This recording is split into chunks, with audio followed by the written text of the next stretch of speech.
આજે 15/2/2026 મહાશિવરાત્રિનો દિવસ છે અને આપણે આવી ગયા છે આ પાવીજેતપુરમાં જે શંકર ટેકરી આવેલું છે મહાદેવનું મંદિર. ત્યાં બાલકનાથ સિદ્ધિયોગ મહા ફાઉન્ડેશન દ્વારા રચિત છે આ મંદિર છે અહીંયા. તો આપણે મહાશિવરાત્રિના શુભ દિને અહીંયા દર્શન કરવા માટે આવી ગયા છે અને તમને બતાવવા માટે આવી ગયા છે. આ શંકર ટેકરીના નામથી ઓળખાય છે. અહીંયા કોલેજ પણ ચાલે છે, સ્કૂલ પણ ચાલે છે અને વિવિધ મંદિરો પણ અહીં આવેલા છે. તો આપણે જઈશું અને મંદિરની મુલાકાત લઈશું. કેવું છે કેવું નહીં, તમે વાતો તો બહુ સાંભળી હશે શંકર ટેકરી વિશે તો ખૂબ જ. તો આપણે શંકર ટેકરી આવી ગયા છે. આજે પાવીજેતપુર તાલુકામાં છે, પાવીજેતપુર પ્રોપર ગામમાં જ આવેલું છે આ મંદિર. તો આપણે મંદિરમાં જઈશું અને ભોલેનાથના દર્શન કરશું, મહાદેવના દર્શન કરશું. આજે મહાશિવરાત્રિ છે, મહાશિવરાત્રિ 2026. તો આપણે મંદિર બાજુ જઈ રહ્યા છીએ. ખૂબ સરસ આધ્યાત્મિક વાતાવરણ છે, એકદમ મસ્ત.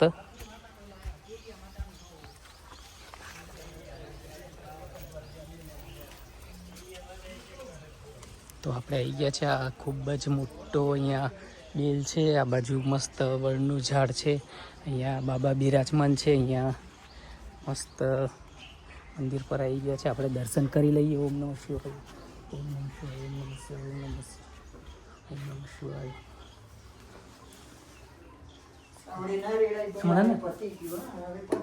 સાંજે હા હા પાછું પૂજા થશે એટલે થશે.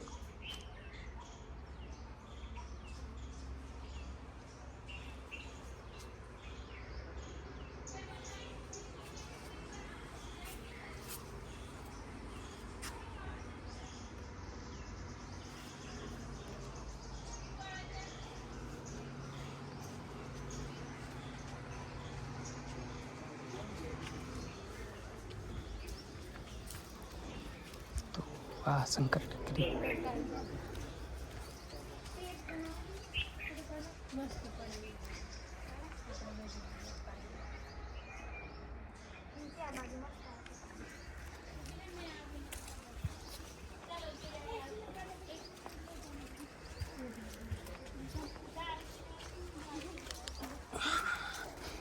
આ ઓરસંગ નદીનો પટાઈ ગયો છે. અહીંયા સરસ મજાની ઓરસંગ નદી છે.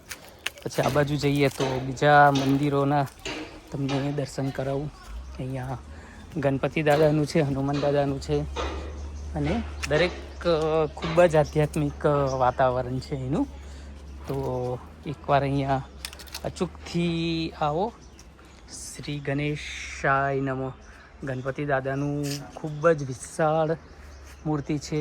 અહીંયા આપણાને નંદીના પણ દર્શન થઈ જશે. અને આ બાજુ છે જય બજરંગબલી, જય રામ ભક્ત હનુમાન, પવન પુત્ર હનુમાન, જય હનુમાન દાદા. આપના સૌના માનીતા અને જાણીતા હનુમાન દાદા. તો એમનું પણ આપણે દર્શન કરી લઈશું. પછી આગળ બીજું છે તો ત્યાં જઈએ તે પહેલાં તમને મેં નદીના દર્શન થોડા કરાવી દઉં. તો ખૂબ જ આધ્યાત્મિક વાતાવરણ છે અને અહીંનું મહત્ત્વ પણ ખૂબ છે. આ શિવલિંગ વિશે એવી માન્યતા છે કે આ સ્વયંભૂ પ્રગટ થયેલું મંદિર છે. જ્યારે નદીમાં ખોદકામ કરવામાં આવ્યું હતું તો નદીમાંથી આ સ્વયંભૂ પ્રગટ થયેલું મંદિર છે. અને જ્યારે પાંડવો કાળનો સમય હતો તો તે વખતે પાંડવો આ બાજુ વિચરણ કરતા હતા એમના વનવાસ કાળ દરમિયાન. તો તે વખતેનું શિવલિંગ છે એવું માનવામાં આવે છે. આ નદી છે ઓરસંગ નદી. આ ઓરસંગ નદી છે એટલે નદીને એક્ઝેક્ટ અડીને જ આવેલું છે મંદિર. તમને નદી બતાવી દઉં. ચોમાસામાં તો પાણી આવે ત્યારે ઠેઠ આ ઉપરના પગથિયા સુધી પાણી આવી જાય છે. તો આ તમે જુઓ, આપણે બપોર થઈ ગયો છે, બપોરના ટાઈમે આવી ગયા છે. એટલે આ સામે પુલ દેખાય છે તે પુલ પરથી પાવીજેતપુરથી ચાલામલી રોડ પર, કલારાની રોડ પર જવાય છે ગામમાં. અને આ ખૂબ વિશાળ નદી આવેલી છે, ઓરસંગ નદી. આ તમે જોઈ શકો છો. અહીંયા બહુ મોટો પટ છે નદીનો. તો આ ઓરસંગ નદી છે અને આ સામે આ દેખાય છે તો આ એ આપણું મંદિર છે, શંકર ટેકરી મંદિર. તો હવે આપણે આગળ જઈશું અને પછી તમને બીજા અહીંયા 2-3 મંદિર છે. સાંઈબાબાનું મંદિર છે અને નીચે બીજું છે, તો તેના પણ તમને દર્શન કરાવું. તો વિડીયોમાં જોડાયેલા રહેજો.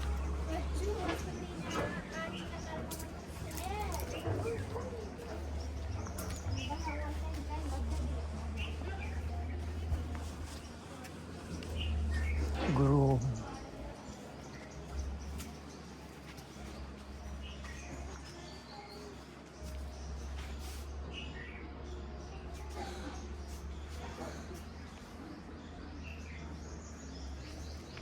સંત શ્રી બાબા કુમાર સ્વામી. પછી આ બાજુ આવીએ તો આ એક બાજુ ગણપતિ દાદાની મૂર્તિ સ્થાપિત કરેલી છે ને એક બાજુ હનુમાન દાદાની. ત્યાં તમે જોઈ શકો છો ખૂબ જ સરસ વાતાવરણ છે, એકદમ આધ્યાત્મિક અને શાંત. એટલે તમે અહીંયા આવો, એકવાર પાવીજતપુરમાં આવો તો, ગામમાં આવો તો અહીંની મુલાકાત લેવાનું ચૂકવાનું નહીં. ખૂબ સરસ સ્થળ છે. અહીંયા તમને સ્કૂલ પણ ચાલે છે, કોલેજ પણ ચાલે છે. કોલેજમાં બીએડ કોલેજ એટલી ચાલે છે. તો તમે જ્યારે પણ એડમિશન માટે કે ગમે તે માટે આવો તો એકવાર અવશ્ય મુલાકાત લેજો. ખૂબ જ સરસ વાતાવરણ છે અહીંનું. તો હવે આપણે અંદર જઈશું. આ શનિદેવનું મંદિર છે. તો આ શનિદેવના આપણે દર્શન કરી લઈએ. જય શનિદેવ મહારાજ, જય ભગવાન.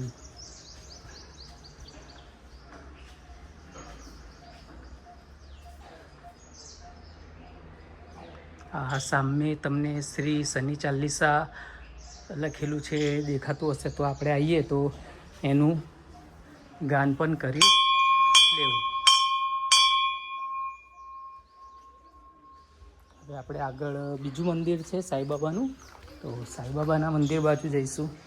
તો ખૂબ જ સરસ અને મોટી સંખ્યામાં બનાવેલું છે. આ બાબા સિદ્ધિયોગ ફાઉન્ડેશન દ્વારા રચિત છે.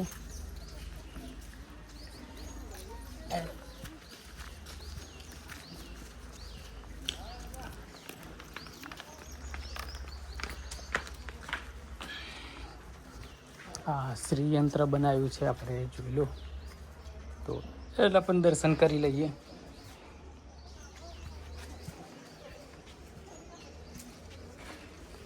હવે આપણે આગળ જઈશું ને આગળ શું છે તે તમને બતાવું. તો કે આગળ જઈશું તો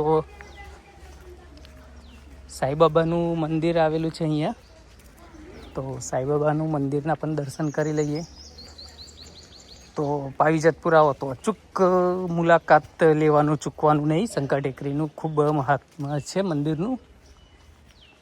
તો એકવાર અચૂકથી આવો અને મુલાકાત લેજો.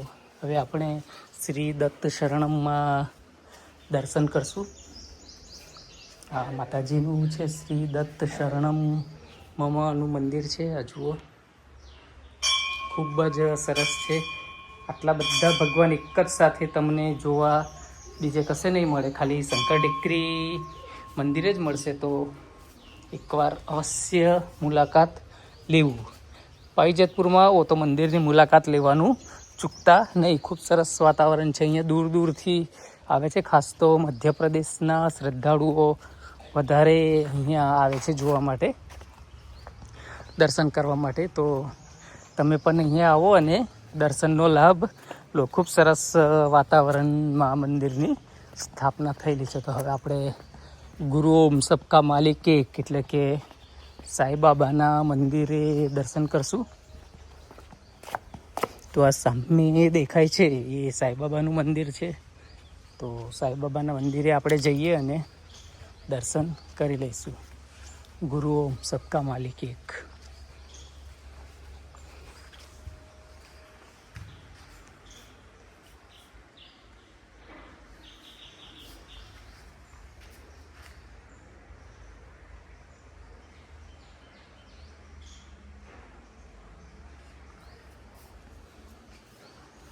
અહીંયા સવાર સાંજ આરતી થાય છે સાંઈબાબાની. અને મસ્ત વાતાવરણ છે આ જુઓ. તો એકવાર અચૂકથી અહીંયા આવો અને અહીંનું તમે આ સામે દેખાય છે સમર્થ વિદ્યાલય છે, એટલે કે સ્કૂલ ચાલે છે અને સ્કૂલની પાછળના કમ્પાઉન્ડમાં બીએડ કોલેજ પણ અહીંયા કાર્યરત છે. તો જેને 12મા પછી કોલેજ કરી હોય તો પછી એના માટે બીએડ માટે તમારે અહીંયા આવવું હોય તો ખૂબ સરસ બીએડ કોલેજ પણ અહીં ચાલે છે. તો આવું સરસ વાતાવરણ છે શંકર ટેકરીનું. તો તમે અહીં આવો પાવીજતપુર તો અહીંની મુલાકાત જરૂરથી લેજો. અને આવા નવા અને સારા વિડીયો જોવા માટે ખાસ અમારી ચેનલને લાઇક કરો, શેર કરો અને સબસ્ક્રાઈબ કરતા રહેજો. છોટાઉદેપુર અને છોટાઉદેપુરની આસપાસમાં જે બોડેલી તાલુકો છે તો બોડેલી તાલુકો અને જેતપુર તાલુકાનો વિડીયો જોવા માટે અમારી ચેનલને તમારે રેગ્યુલર જોવું રહ્યું. રોજ સવારે 5 થી 6ના ગાળામાં અને રાત્રે એટલે કે સાંજે 5 થી 6ના ગાળામાં એક વિડીયો અપલોડ કરવામાં આવે છે, જે જેતપુર અને બોડેલીની આજુબાજુના વિસ્તારનો જ વિડીયો હોય છે. તો તમે એકવાર અમારી ચેનલ પર આવો અને વિઝિટ કરો તો તમને કેવું લાગ્યું તે તમને જણાવશો. તો અમે કોમેન્ટમાં જણાવશો તો અમને ખ્યાલ આવશે કે હવે આગળ કયું પ્લેસ છે ને તમારા ગામનું કોઈક એવું જાણીતું પ્લેસ હોય કે જ્યાં અમે મુલાકાત લઈ શકીએ તો એ પ્લેસનું સ્થળ, જગ્યા અને તમારા ગામમાં જે વખણાય છે તે જગ્યાનું નામ લખી અને ગામનું નામ લખીને કોમેન્ટમાં મોકલાવશો તો અમે ત્યાં જરૂરથી આવશું અને એનો વિડીયો બનાવશું. તો અમારી ચેનલને ખાસ લાઈક કરજો, શેર કરજો અને સબસ્ક્રાઈબ કરતા રહેજો.